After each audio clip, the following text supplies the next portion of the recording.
Homi Jadhav. Today I am going to tell you about Chhatrapati Shivaji Maharaj. Chhatrapati Shivaji Maharaj was founder of the great Maratha Empire.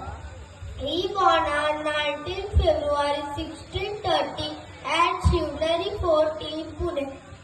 His father's name was Shahaji Bhosle and mother's name was Jijabai.